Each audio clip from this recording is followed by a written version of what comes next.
While the guys make their modifications, Carrie is creating some feet. Adam already has made a mold for our steel cap boot experiment in the past, and I'm going to use this because it makes a great skeleton foot. The skeleton is made from a mix of urethane and fiberglass that dries to a realistic bone-like texture. Oh, that's a good mold Adam made here. This one fits into here. This one. Then they're encased in a foot-shaped mold of ballistics gelatin. Nice. Her feet are definitely suffering from fallen arches, but they'll do just fine. Okay, just go stick these in the fridge till we use them. Now, because we're all dog lovers here at MythBusters, to test the turkeys falling on small pets myth, Carrie is making fake pooches. She covers canine replica skeletons in ballistics medium. This is definitely not a breed recommended for families with small children. This is not a normal family Christmas for me because the dogs in my family are very cute and snuggly. They're neither drippy nor frightening. To up the realism, professional still life model Gertrude is helping out. I'm trying to figure out exactly how the hindquarters look on a dog, and Gertrude's modeling for me because she's almost the same dog. Maybe not quite the same. She adds some bulging eyeballs. Yeah, this really doesn't have anything to do with the myth, but it's a flesh-eating zombie dog, so it needs some flesh-eating zombie googly eyes. So wrong. I started out making a dog. I love it. Nice doggy. Grant, you might want to sleep with one eye open tonight. Oh, you're such a good puppy. Mwah. Carrie, you don't want to get too attached.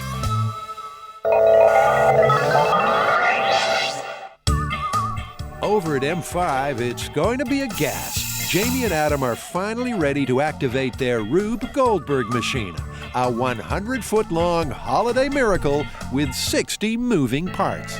Just to make the point, I wouldn't even walk fast near a lot of this stuff, so nobody breathe on this one, all right? I can see you're really getting into the zen of this thing. I'm thinking about it with everything I see these days. Well, it's time to do it. We're all done. It's the moment of truth. Let's go do it. Okay. It's the moment of truth, but how's it all going to work? Pay close attention because here's exactly what's going to happen. At the top of this cone are 10 bottles of cola. At a prescribed moment, Jamie will yank on this string, releasing a Mento into each of those 10 bottles, which will then spray cola down into this funnel, down into this tube, up to this pair of wires, which will make an electrical contact, which will release this motor, sending this bowling ball spinning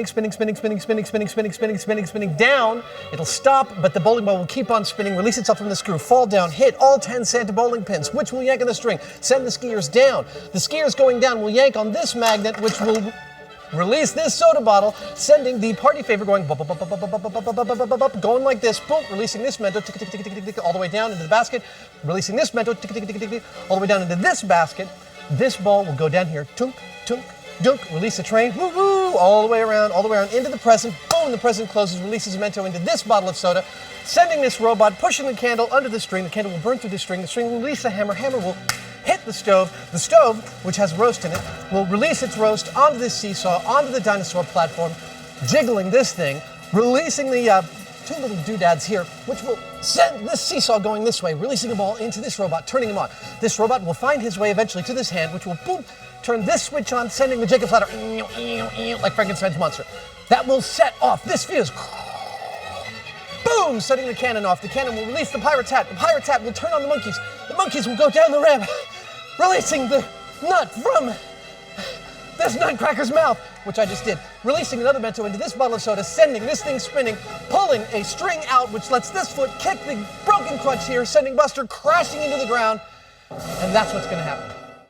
Can a falling frozen turkey do this kind of damage?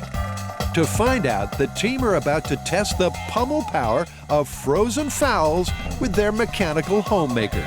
Seem about right? Pulling the turkey out of the freezer? Yeah. Somewhere around there?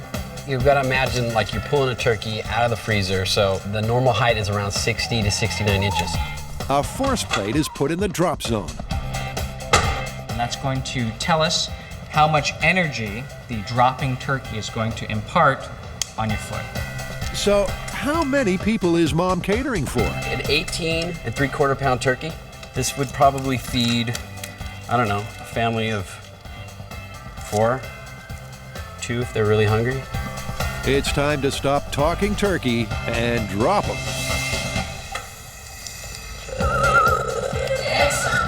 Yep, good. In 3, 2, 1. Wow. Okay. Right in the middle. Woo! The bird dived like a boulder, but how hard did it hit?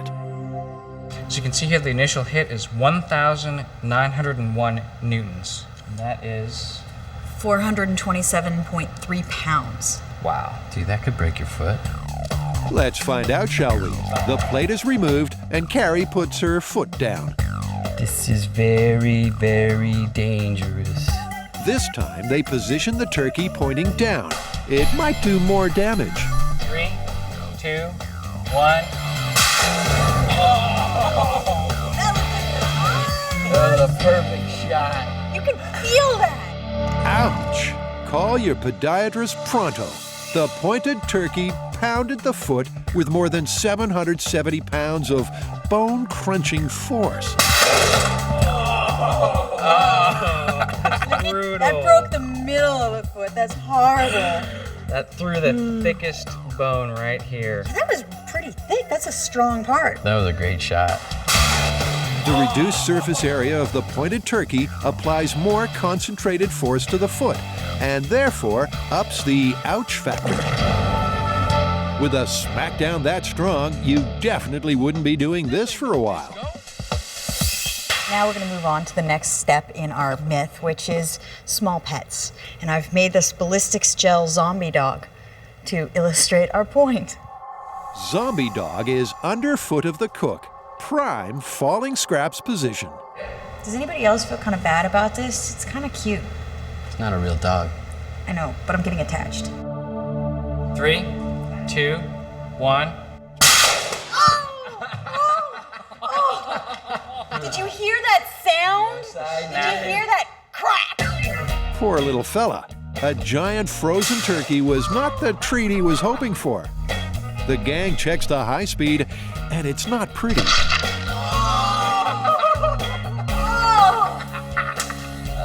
That is messed up. Still smiling. Didn't break his spirits. Legs look like they broke, back caved. Okay, let's move on to the next one because I think it's gonna be worse. In the name of due diligence, they put another gel pet in the danger zone. In 3, 2, 1. Oh! This reminds me of my Christmas. This drop is a real eye-opener. Oh, the head snaps around. His little eye. Legs snap off, the eye comes out. I was sort of like half stoked, half creeped out. I'm all creeped out. Our zombie dogs need urgent medical attention, so the team takes them to a veterinarian to see exactly what kind of injuries they sustained. I dropped a turkey on my pet dog. And then we I deep can fried tell. it. I can tell. You're just like a regular vet, and so you're probably not used to zombie dogs. No, I'm not used to zombie dogs at all. But we'll see. We'll take a look. Mind if I hold him? Yeah. Oh, he's cute.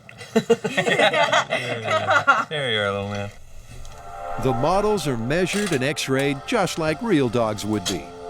Some of the other patients are not amused. Tasty. Come on. Take a bite. But no cigar.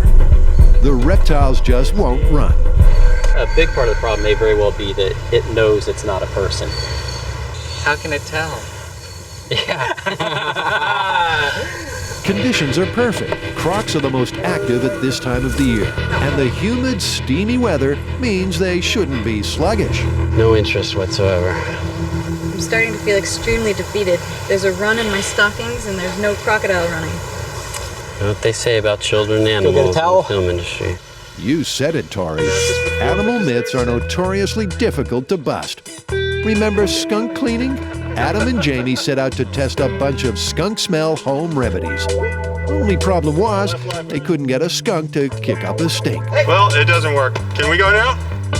Back in Crocodile Alley, the test subjects are refusing to chase Buster's meat legs in a zigzag or any other configuration. Luckily, the MythBusters have a plan B. We're actually going to take a quail and put it on my robot here, and this is a battle-ready combat robot. So if, unfortunately, an animal gets a hold of it in its jaws, it is built for combat, so it probably will stand up. With its cargo of quail in place, Grant's robot sets out on its mission. Looking like the Mars rover, it parks near the edge of a pool, well within striking distance. Grant's poised to hit the accelerator at the first crocodilian quiver. But apparently, this croc doesn't feel like Meals on Wheels. We're having a hard time getting this crocodile to come to the surface of the water, so I'm going to try to entice it with some quail, and I'm just going to drop it right in front of his nose, or her nose. Tori ventures close and throws the bird. Nothing. Not a ripple. I don't think he's coming out the water. Well, the trainers here say that they're naturally secretive animals, and what's more, they're not stupid. Yeah, he seems pretty spooked by your robot. No response to the rig, no response to the robot. You can't say the MythBusters aren't trying. You know, those crocodiles seem like they're slow on land, but shooting out of the water, they're lightning. Well, actually, I've done a little bit more research, and it turns out in almost every crocodile or alligator attack since they've been keeping records, the victim has been in or near the water. Well, then what are the rules to avoid being chomped? First, if there are any warning signs, don't go in the water. Second, if you fall into the water, get out as quickly as possible. And third, never ever dangle your legs or arms over the side of the boat. I think we can handle these rules. There's only one thing left. Plan C. That's C for crazy. Tori's gonna put his behind on the line and get a croc to chase him instead. Tori, Carrie, and Grant have been wrestling with the myth that crocodiles can't run in a zigzag. So far, they haven't been able to coax a croc into running at all. You know what they say about desperate times and desperate measures. We've tried everything to get these crocodiles to chase the food, but apparently nothing's working. So we're going to try a different approach. We're going to try to see if we can get them to chase us out of aggression. So what I'm going to do is I'm going to actually suit up with some protective gear, get in there, try to agitate the crocodiles, and see if they'll chase me. Tori's going out on a limb. Let's just hope all his are still there when it's over. So let's say one of them does get a hold of my leg. What will you do to break that hold? I will do everything I can to ease your pain as quickly as possible. He has a stick. And this is actually more for knock me you. out with the Yes, stick. exactly. The quicker you lose consciousness, the better off it is for you. Yes. Tori's legs will be well protected. Unfortunately, the heavy padding will also slow him down. Wait, the safety protection caused me to fall down. Protective gear is hindering me from running away from the crocodile. Nevertheless, he's ready for a face-to-face croc confrontation. The Johnston's crocodile is found in Australian waters. It's smaller than the Cuban croc, but fast and fiercely territorial. So this is the first test, chasing Tori with the Johnston crocodile. What do you think's going to happen? I think you can catch him. Carrie, Grant, and Tori are attempting to beat E1, the well-trained guard dog. They're going to test several techniques to sneak past the four-legged guardian, get into the safe in the center of the compound, and then escape safely with the loot. So the first tactic I'm going to utilize is diversion. I've got some stakes. I'm going to chuck it in one side of the yard, and then I'm going to try to make a run for it. I see, and that's supposed to draw the dog's attention away from you. It always works in the cartoons. Good luck with that. Carrie gets into the dog-proof safety suit and then gives it a test run.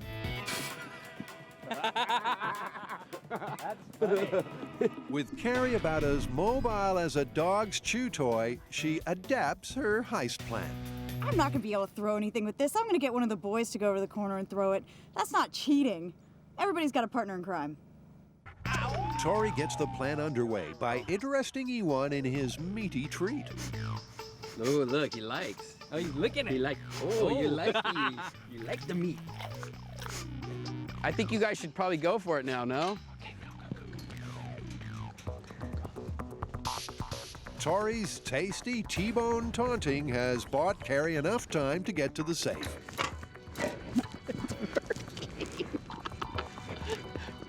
But then Carrie's accomplice turns nasty as Tori throws the steak into the compound. Not at me! Not at me! It's a poor throw, but Ewan stays focused on the meat and starts to chow down as Carrie heads for an unofficial exit on the far side of the compound. But it's locked. Hurry, he's eating the meat. Meanwhile, Ewan has finished the first course and goes back to Tori for more. But when Tori doesn't have another steak ready, Ewan goes to work. Move. Oh.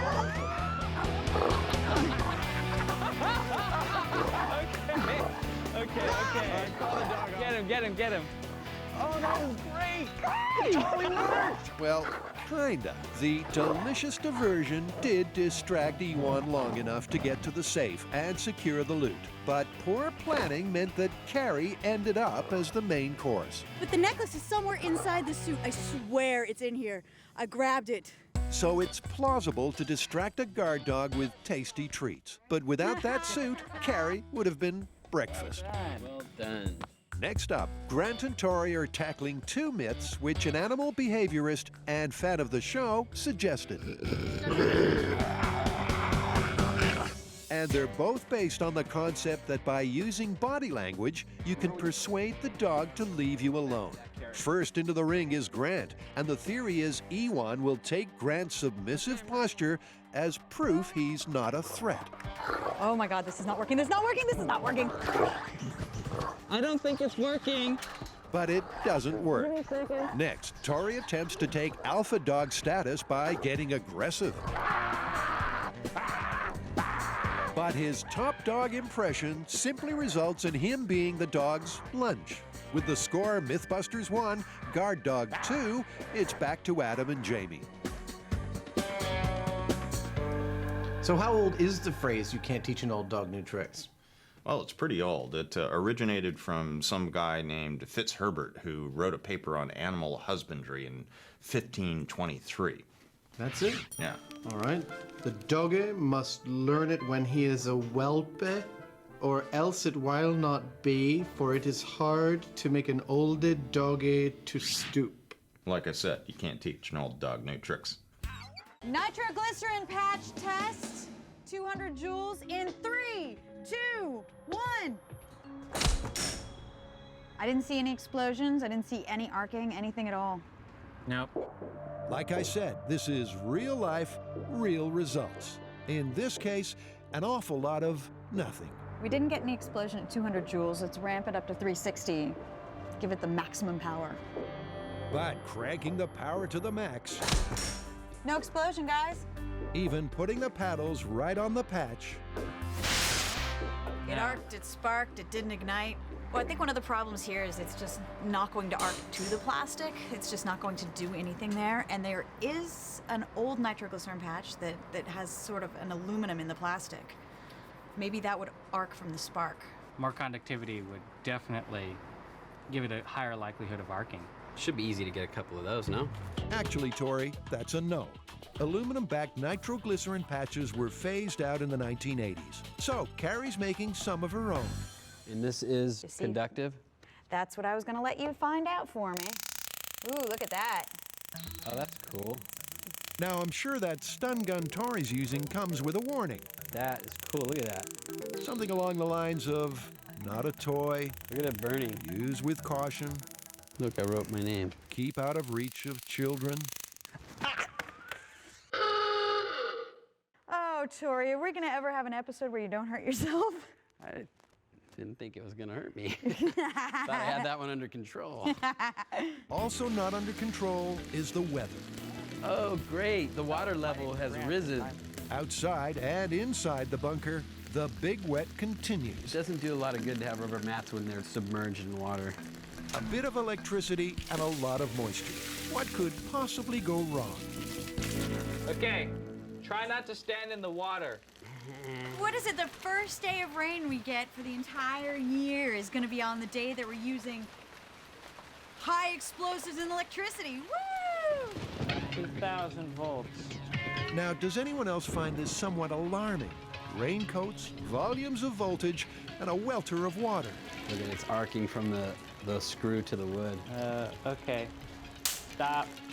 Tori's on hairdressing duty to keep it dry enough to prevent shorting. Well, that's the theory. I got water pouring down my back. Folks, it goes without saying, never, ever, ever try this at home. Somebody want to get a 2x4 just in case they need to knock us apart? Perhaps the least lethal thing to happen now would be if Carrie's homemade foil-back patches exploded.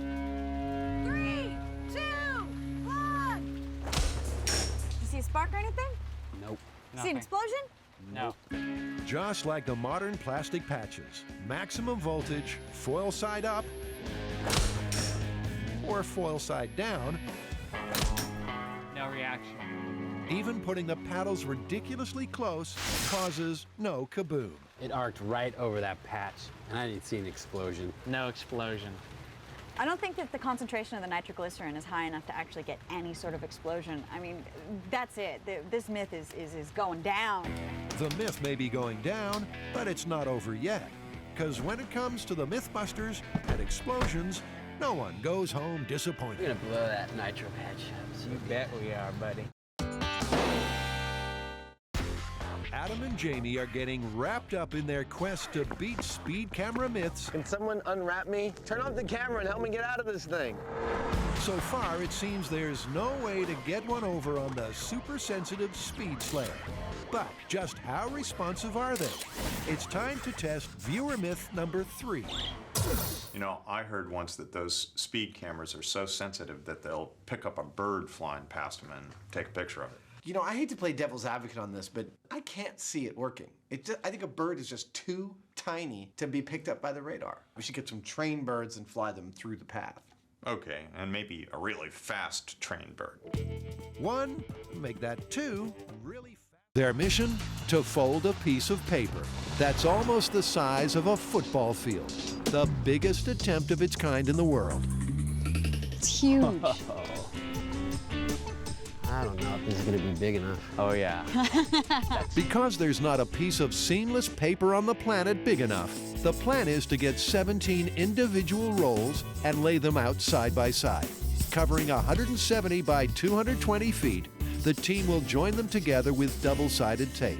Then they'll use whatever methods necessary to try and fold it into a submission. Basically, you're gonna have to fill this whole area. Yeah, well, we have 170 feet this way and 220 this way before we get to any equipment. So will that work out for us? Yeah, it's perfect to scale up an 8.5 by 11 sheet. This is gonna be a long day. We have a lot of work. Then let's roll. All the way back right to this corner right here. Right there. The paper they're using is special order. This is the thickness of regular office paper, about 3 thousandths. What we tried to do in the shop, where we couldn't get 7 folds, was twice as thick as this. And when you're talking about trying to achieve this myth, thickness of the paper is really important. Going larger and thinner might just give them the edge they need to beat this myth. They position the first roll, give it a push, and they're off. This is gonna be the biggest piece of paper ever. One down. 16 more to go. Their first 220 feet of scroll has been successfully unrolled. To secure roll number 2, they need Double-side tape. inch by inch, they press the sticky stuff along the edge of the paper. Keep it in line. Now, this, folks, is an example of highly focused, synchronized taping teamwork in action. Time to truck in roll number 2. Coming down. Roll down, tape down. I think we get the concept. I hear this is good for your back. The art of paper folding is an intricate and time-consuming pursuit that is also often very rewarding. As they set up for the biggest paper folding attempt in history, our team is having difficulty appreciating this. Maybe I just lie here and it'll get itself done. The problem that we have right now is I don't think any of us is realizing exactly the kind of scale we're talking about for this experiment. Essentially, this is a sheet of paper the size of a football field, and just maneuvering that, even seaming it together so it's one piece of paper, is going to be a major, major challenge. Better put them in lockdown so they can't escape. So it sounded so much easier on paper. Back at the pool, Jamie and Adam are testing ways to escape a car that's plunged into the drink.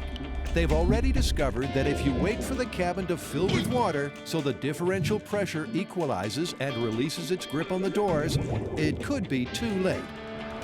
Now they're going to try out a modified survival technique. Oh, here we are, day 2. The first maneuver on their cheating death checklist is to try and open the door before the car starts to sink. I figure for this particular technique to work, you need to do it right the minute you hit the water. If you hesitate, it's all over and you gotta ride it out. Here we go. Adam's plan of action is, I'm just gonna wait until the water gets up to my ankles, and then I'm gonna try and open the door. There we go. Oh man, oh that sound is so wrong. The water rushes in. Okay, I'm starting to see it on the floor, and it's coming up to my ankles. Now I'm gonna try and open the door. And Adam rushes out.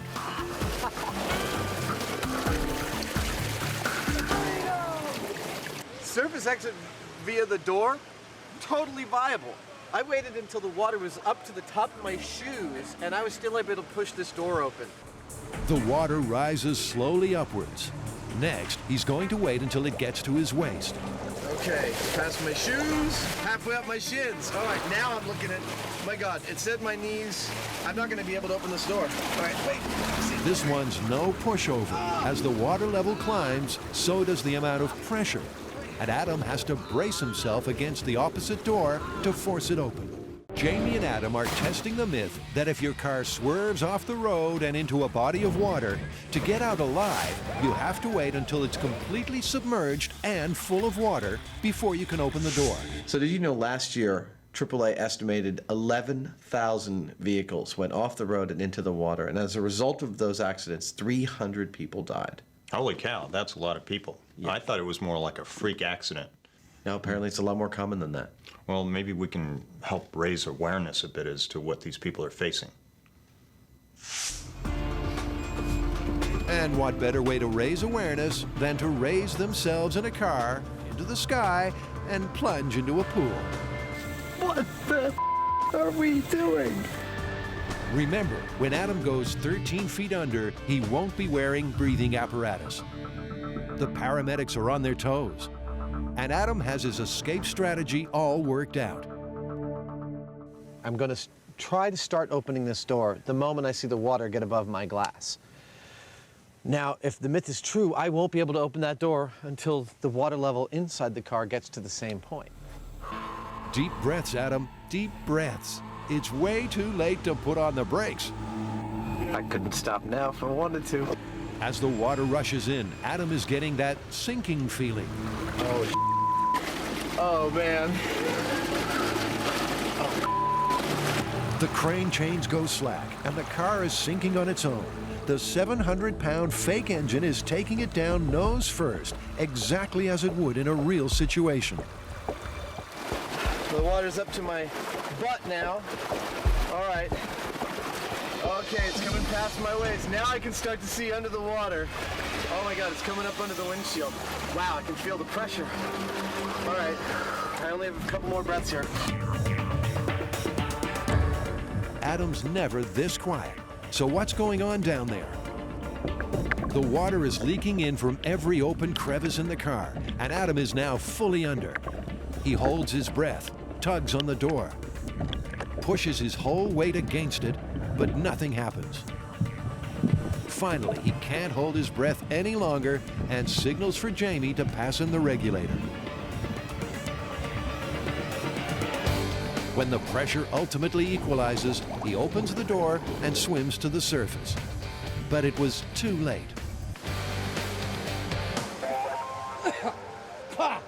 Woo!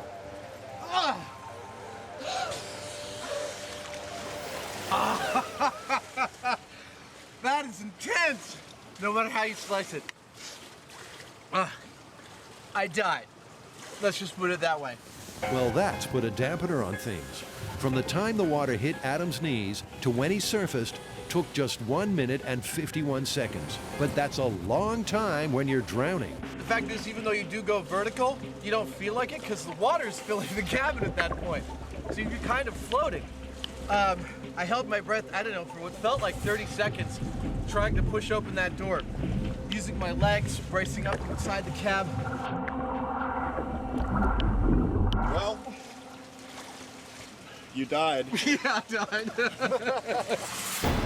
Jamie's passive observer view was a little eerie. I'm just sitting there watching the guy drown. He's like just going nuts on that door. He's really using up his oxygen, and it didn't take him that long to run out. You don't want to be in a car when it goes down like that. It's scary. The bottom line is Adam ran out of air before he could open the door. That myth is confirmed. I could not open that door until the cab seemed to be full of water for a while. Yeah, you were giving it all you could, and you just weren't able to do anything with that door until we started to level out. That's the point that you opened the door. Yeah.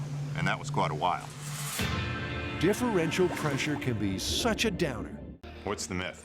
Quite simply, it's that you can extinguish a fire using only the power of a human voice. You're making that up. I am not. It actually comes from an early 20th century naturalist named Charles Kellogg, who claimed far and wide that he could put out fires using only his voice. And didn't he also invent cereal or something? No, wrong guy. Charles Kellogg, unlike the cereal guy, was a vocal genius. In the early 1900s, he traveled the states in a hollow redwood tree and wowed audiences with his bird impersonations, which could supposedly put out fires. He claimed he could do this not with his exhaled breath, but with the sound waves themselves. As sound travels through air, it creates pressure waves. These pressure waves can cause air molecules to vibrate, and if they vibrate enough, a flame can apparently be blown out. Do we have a plan? Well, I think we have a reasonable plan. Kellogg claimed he could put out a fire with his voice, and he demonstrated it. We should find out how, replicate that demonstration, and see what we get. Okay. Okay, so all they've got to do is replicate Kellogg's demonstration.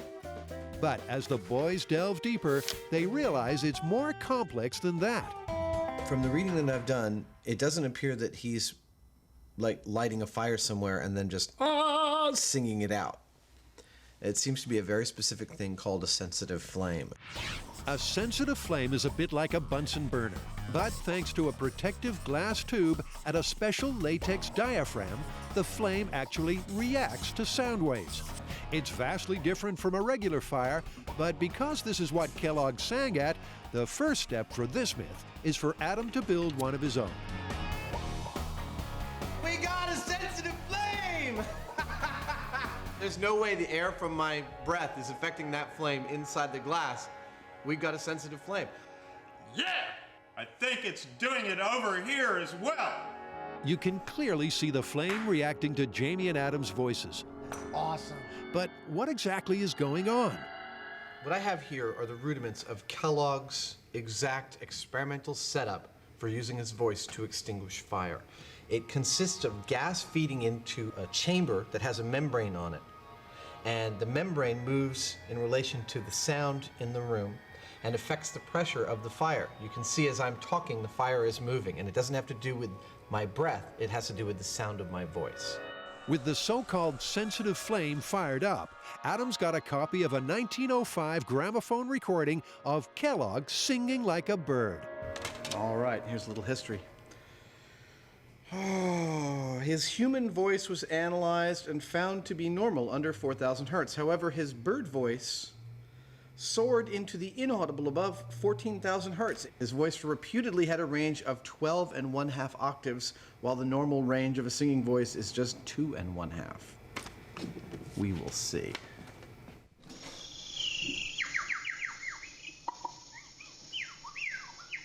Kellogg's bird voice is astonishing. I don't care whether he's whistling or grabbing his neck and doing this or whatever. That it comes out of a person is amazing. The high-frequency bird voice makes the flame go ballistic, but extinguished it ain't. That's kind of spooky, actually. Isn't it?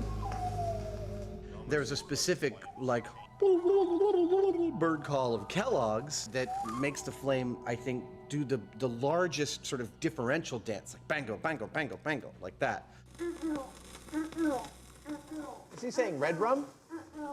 Despite their lack of success, all is not lost. It's possible that Adam's CD of a recording made over 100 years ago is simply not good enough quality. I'm going to try to put this flame out using my dog voice. So to keep testing this myth, the boys must come up with a way of replicating Kellogg's full vocal range before Adam goes barking mad. No, my dog voice doesn't work.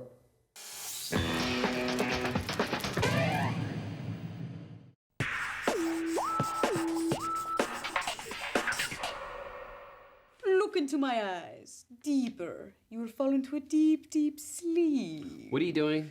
Trying to hypnotize Grant. Why? We're working on hypnosis myths. Hypnosis has long sparked a spiral of myths about its so-called powers. Myths that are about to get the MythBusters treatment, starting with an all-time classic.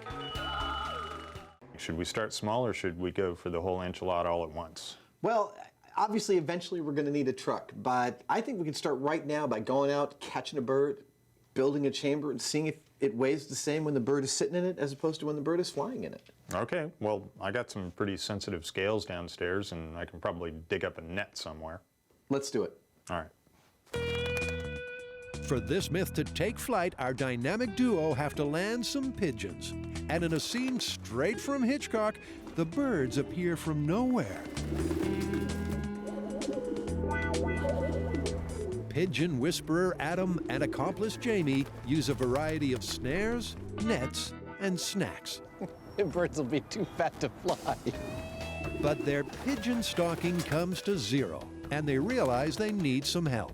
Enter Kate Martin, pigeon wrangler. Brought you some pigeons. Awesome. Come on, you guys. 2 pigeons in an official pigeon carrier. Look at that. Finally, Adam's all pigeoned up and ready to begin small-scale testing.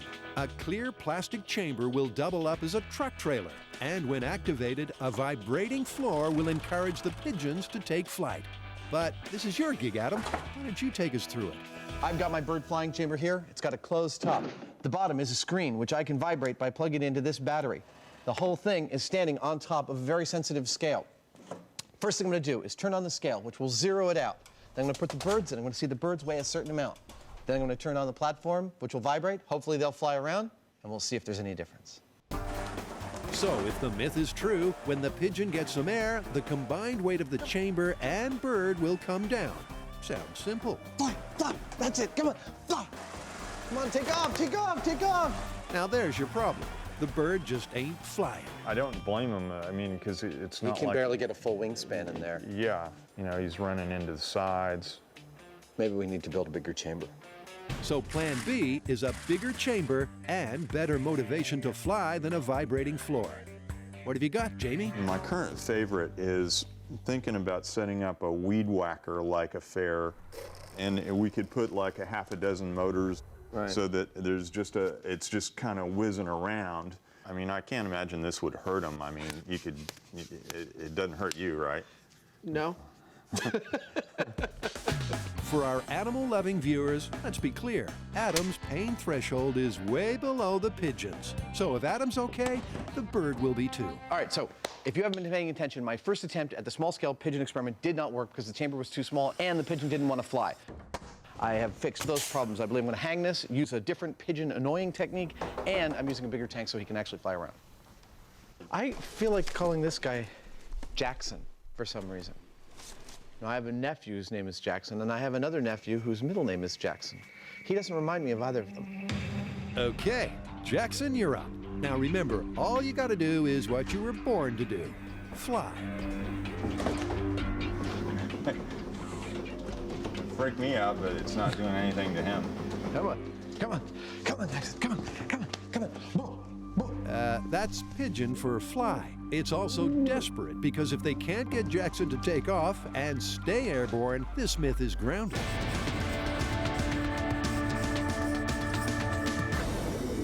Okay guys, check this out. I found it on the internet. Whoa. Is that photoshopped? Apparently not. And supposedly the boat hit the channel marker at 25 miles per hour. Seriously? That's split up the middle like, what, 15 feet? 17 feet, actually. Ha! You know what I see in our near future? Yeah, crashing boats. Absolutely. This tall tale of hijinks on the high seas has two halves, literally. We know it happened because it's been well documented, but the myth is in the details. Apparently, in this watery fender bender, the boat bifurcation occurred at 25 miles per hour. Fact? Or has someone got their facts bent out of shape? So what's the plan? All right, this is what we do. We rent one of these speedboats, we take some insurance out, and we crash it into a channel marker. And we tell them we're going 25 miles an hour. Exactly. Have you heard the one about the Dyslexic Philosophers Convention? No. The topic of discussion is there a dog? What are you going on about? It's time. We're doing an all dogs MythBusters dog special. We have been inundated with myths from the fans and on the website, and now it's time to put them into a show. Okay, it sounds like fun. Yeah.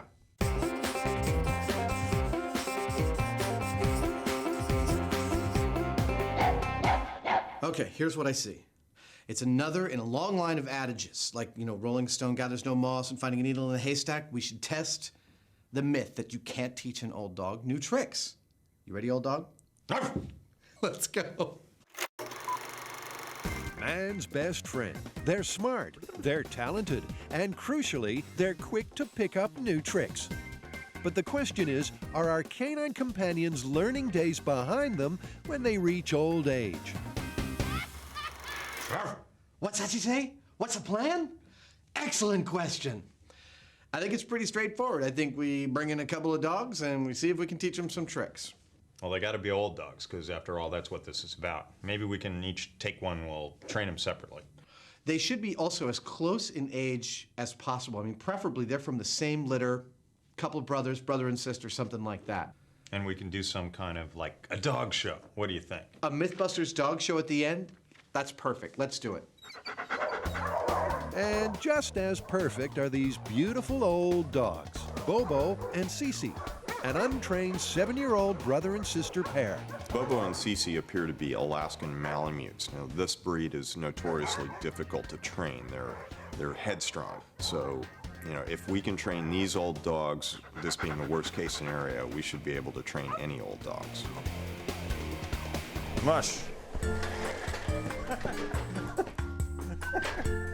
Adam and Jamie have just 1 week to get these homeless fur balls pulling in the right direction. So they're going to need some expert help. Adam and Cece have enlisted dog trainer Beverly Ulbrich.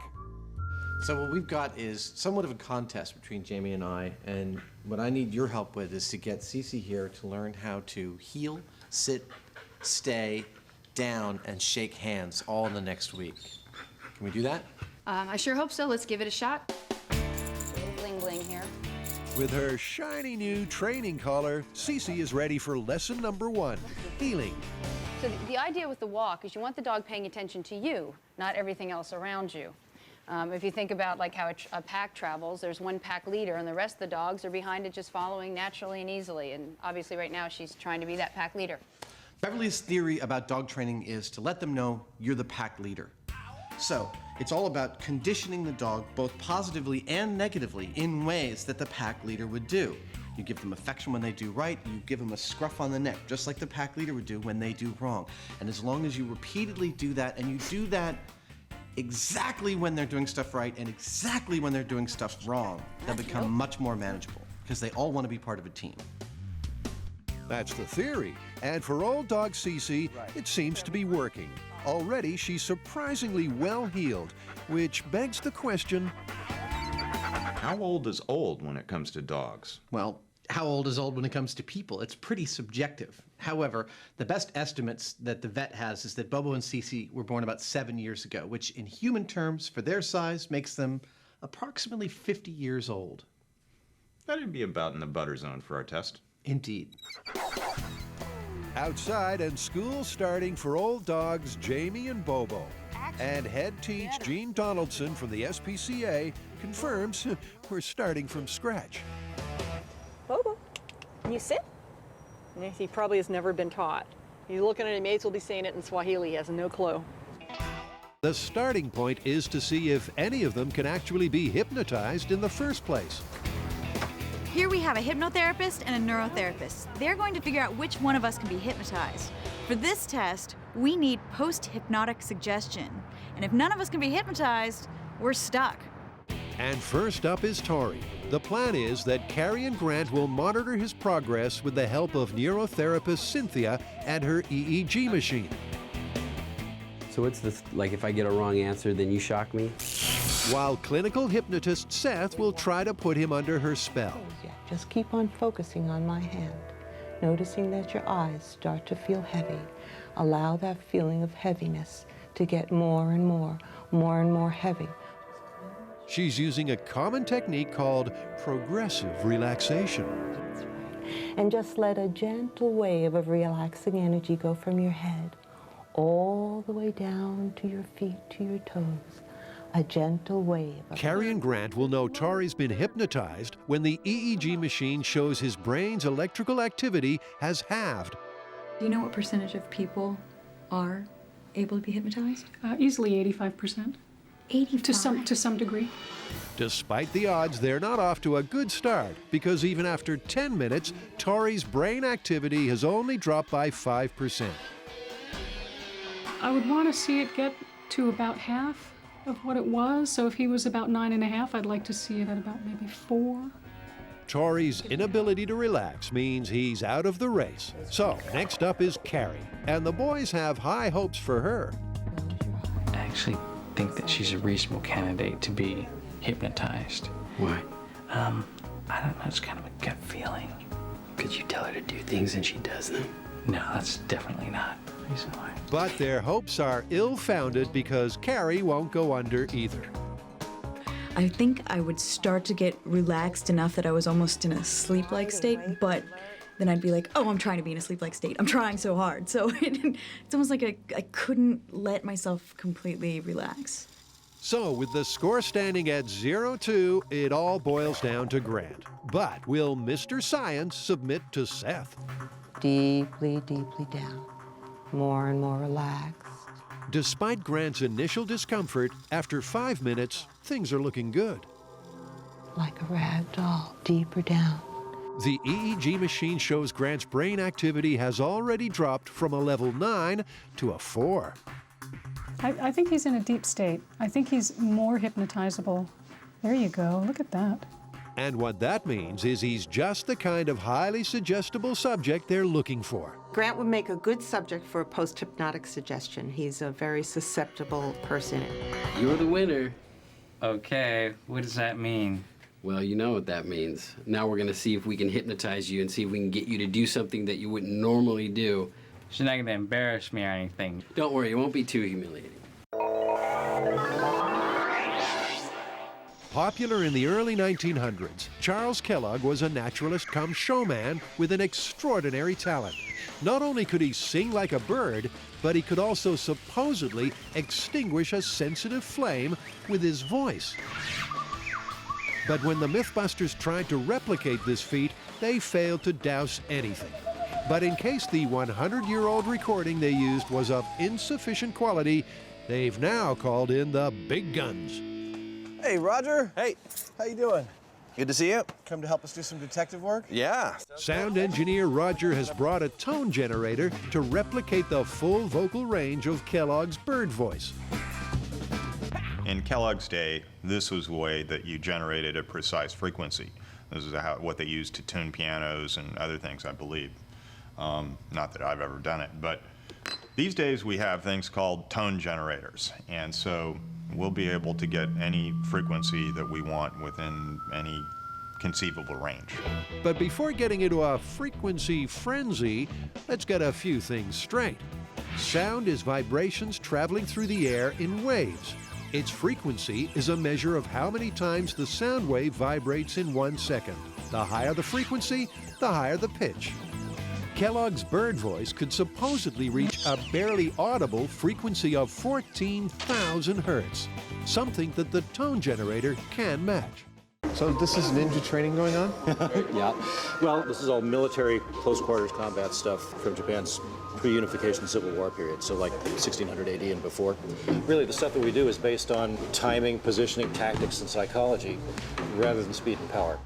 I was hoping you'd just show us, like, you know, what a ninja would do if I tried to attack them. Okay. Is now the time to tell Adam Dale is 15th, Dan, and there is no 16? Well, hopefully Adam won't get hurt too badly. A little bit is good. Just do whatever. Okay.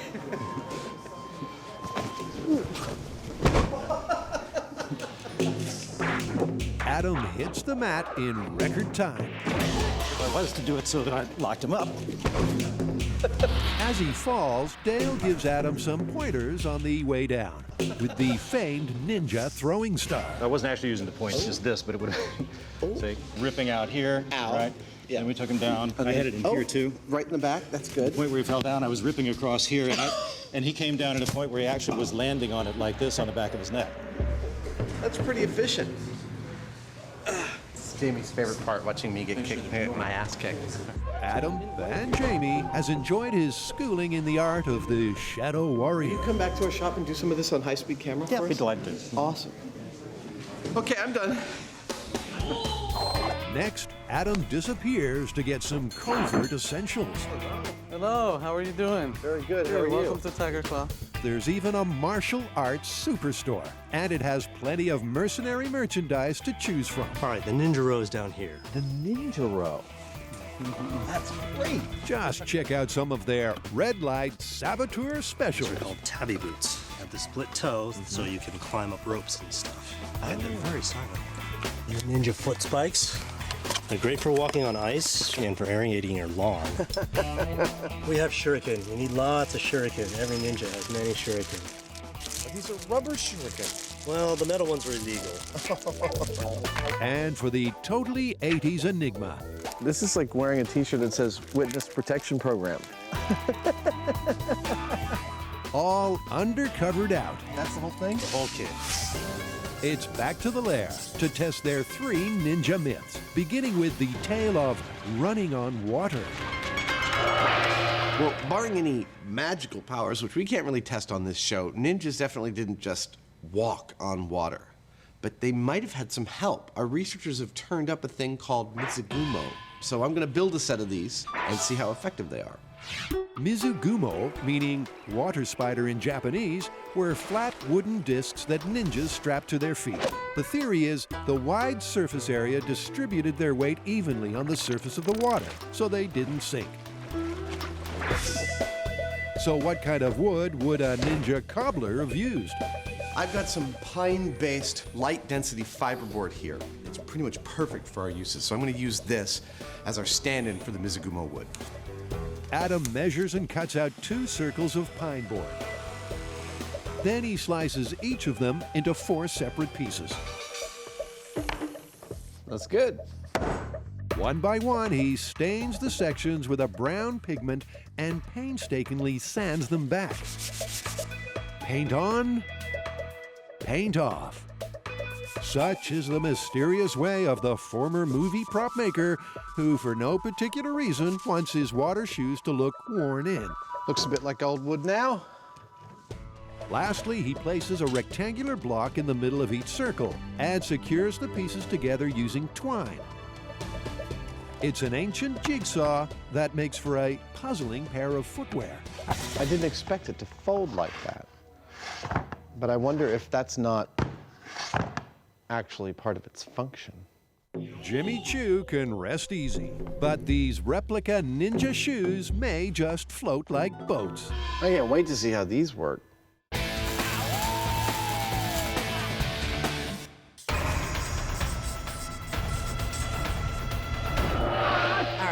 know ninjas have speed and quick reaction time. This myth is about strength. Ideas: ninjas being attacked by a swordsman. Swordsman's coming to swing at his head. Ninja catches the blade in his hands without cutting his hands and without being chopped in half. You mean like this? Just like last time, Buster the conductor will have to face the music. He'll be propped up on a simple metal frame. Should he be buffeted by flying brass, he'll topple backwards. Now he just has to dress for the occasion. Hey, Buster, that suit's a nice, cut. Butt's too big. Last time they tried this, the trombone was on its own.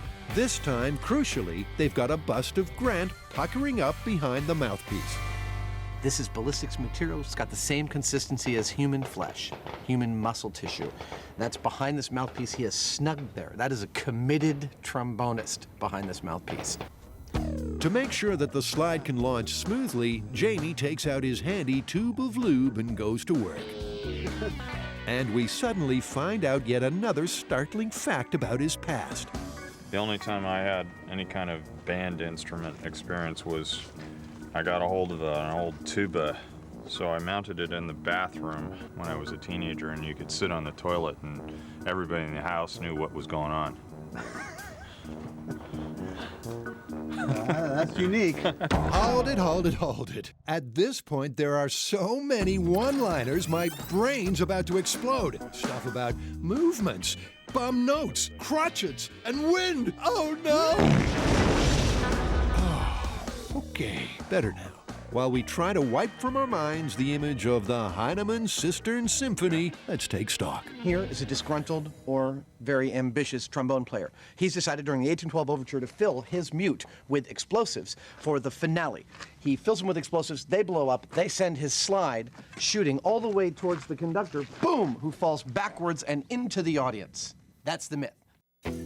With the bomb squad supervising, the mute is packed with black powder and loaded into the trombone bell. Places, please, everybody. We're ready to strike up the band. Good to go. This is Mad Trombonist. Lips behind the mouthpiece revisit in 5, 4, 3, 2, 1.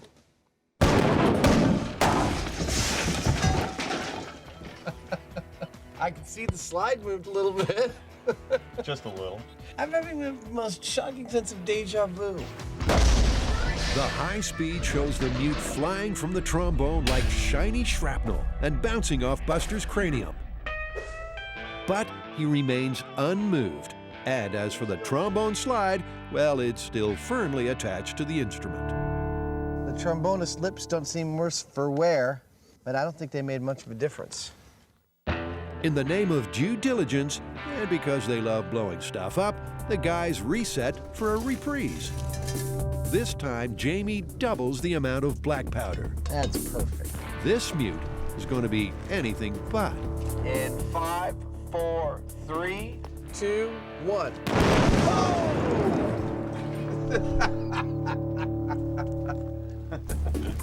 The music's on fire. Now that's a finale. In the aftermath of the second bomb trombone, it seems the MythBusters might have settled an old score with the fans. Again, just like the last one, we can see the shockwave in the bell, and the slide didn't come off. That's about the only thing that didn't suffer with this one, is the slide. It didn't even knock the baton from his hand. Which is barely hanging there.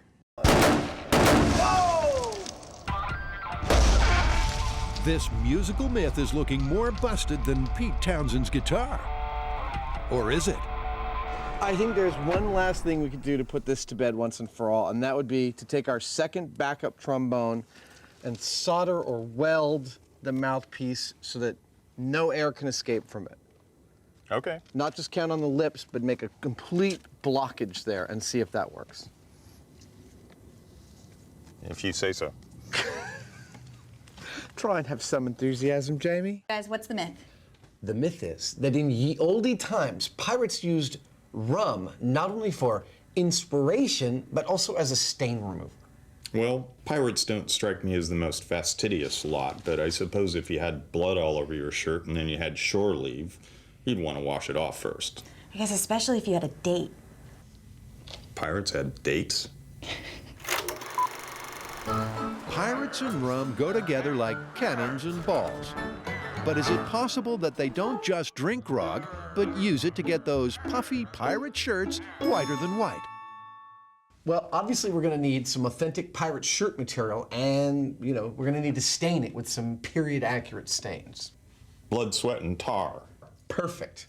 We're also obviously going to need some sort of ye olde rum. Right, and I think we should have something to compare that to. So I think we should use some ye olde soap as well. I have a secret method that the pirates may have used as a laundry technique, and we should compare all three of those to some modern detergent. So I'll do the staining. Well, I'll do the cleaning then. And I guess that leaves me to judge. Exactly. So it's time for Adam to get down and dirty. The plan for this test is to choose three most common stains that pirates would encounter.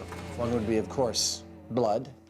Another would be, of course, sweat. Pirates were not known for their bathing. And the third would be something you'd find on the ship, which would be pitch or tar. I'm going to make up some 1 foot square samples of this cloth. We're going to put those various stains on it and try and see whether or not rum will actually take those stains out. Being a pirate's a bit difficult. What with the not bathing, the hot sun, the blood, the sweat. And this rough fabric is very harsh on my skin. We don't have any pirate shirts from the period, but we do know that while a fancy gentleman of the age might have had a very fine weave shirt made of linen, pirates would have used coarser stuff called lock ram. The closest we could find is this bleached embroidery fabric, which has a thread count of 40. It's quite rough, but it's perfect for our tests. And I think it's the closest thing we could possibly find. The first authentic pirate stain is blood, and Adam knows just where to find some. We have it in the fridge because Jamie likes to have it every day for lunch. No. Has anyone taken my blood out of the fridge? Next, Adam takes Jamie's lunch and smears the pig's blood over 4 sample sheets. This is the plight of the pirate laundryman. Next up for our pirate shirts is pitch. Now, blood and sweat are easy choices when it comes to pirate stains, but we wanted to choose something like grime, and we know that pitch was used on pirate boats and period boats of the time. We've used it on plenty of other episodes, and it's very dirty stuff, so that's what we're gonna put on our pirate shirts next. Ta-da! We have 1 stain to go, and I'm gonna have to work for this one. Yep, Adam has a plan to sweat for science. I'm gonna do 3 things. I'm gonna get on Jamie's treadmill in my sweat lodge, formerly his mold room, and I'm gonna put on the sweatiest of the sweaty things we have, which is our fire suit. That thing is damn hot inside. I should have no problem producing lots of the correct bodily fluid for this test. To harvest the bodily fluids, Adam arranges the shirt material for maximum moisture absorption. It's go time. Adam leaps onto the treadmill, ready to stain up. But after 15 seconds on his very own wheel of death, he's gasping like an asthmatic hamster. That says I've only burned 20 calories. What is that about? Why don't we fast forward to the end of the workout? After all, who wants to watch a grown man ooze sweat stains? Now we've got 3 kinds of stains here. We got blood, pitch, and sweat. Or as pirates like to refer to it, Saturday night.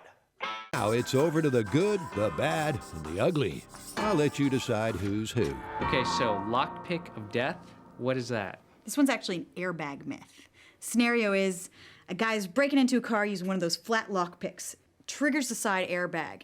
The airbag explodes, launching the lockpick through his skull. Sweet. Sweet. It's another story from that font of urban legend, the famous MythBusters fan site. A would-be car thief is using a lockpick to break into a car. While poking around inside the door, he unwittingly triggers the side airbag, which expands with such force, the lockpick becomes a missile. and the thief suddenly finds himself picking his own brain. Get ready for a Mythbuster tale full of exploding airbags, skullduggery, As long as they're legal, we're happy. and udon noodles. Well, that looks a little like brain, doesn't it? Well, I think we should learn, first of all, how to pick a car lock. Do either of you know how to do that already? No. Well, short of getting a criminal, I think maybe we should see if a fireman can help us out, because I know they have to pick locks to get into cars. The guys are going on a fact-finding mission. We need to learn how to use a lockpick, and we hear you can teach us. Well, we do have some cars over here, and we do have some tools. Let's see if we can actually get in. Excellent. Let's do it. Cool. At the Livermore Pleasanton Fire Department's training facility, firemen do take lock-picking lessons. And while we're not allowed to show you how it's done, the Mythbusters take careful note of the technique. All right, Matt, you want to give it a shot? Sure. So you are leaning directly over the lockpick as you're trying to get in the car. It's worth noting, too, that these guys don't practice this on vehicles with side airbags, just in case. I mean, if you were leaning over that tool and the airbag went off, I could see how that thing would launch up into your neck. This demonstration shows that a person using a lockpick would be in the correct position to be impaled. Almost got it. Hey! Outstanding. Nice. Excellent. But would an airbag really go off with a big enough bang to send that tool through your skull? We have a driver's airbag out of a small vehicle, and I put a traffic cone on it so we can see it a little bit better going up in the air, and we're going to launch it. Do not try this at home. The airbag's rigged for remote ignition. Everybody ready? Hey, we're ready. All right. 3, 2, 1. Yeah! Run! Good shot! The leading edge of this bag is coming at you about 500 miles an hour. It's deploying in about 1/4 of a millisecond, and then it deflates almost immediately. These are the airbags that come out of the steering wheel. Now, what are the difference between these and the side ones that come out of the door? Side airbags will be deploying about 4 times faster than these are. Now that we gotta see. 3, 2, 1.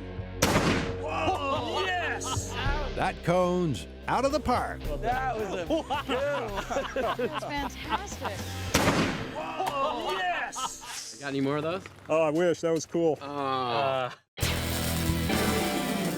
cool was that? I mean, those airbags must have shot the cones like 50 feet in the air.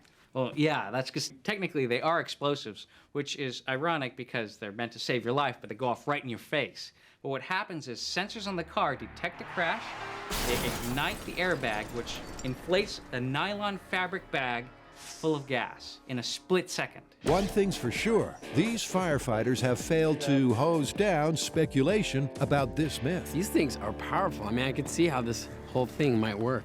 All right, let's get going. You can get some lockpicks on the way home. When a cowboy's hat takes a bullet in Hollywood, it takes flight like a startled bird. Does the science stack up, or are those hats flying in the face of physics? Our own Butch and Sundance aim to find out. Are you ready? And as we know, the Mythbusters always feel right at home on the range.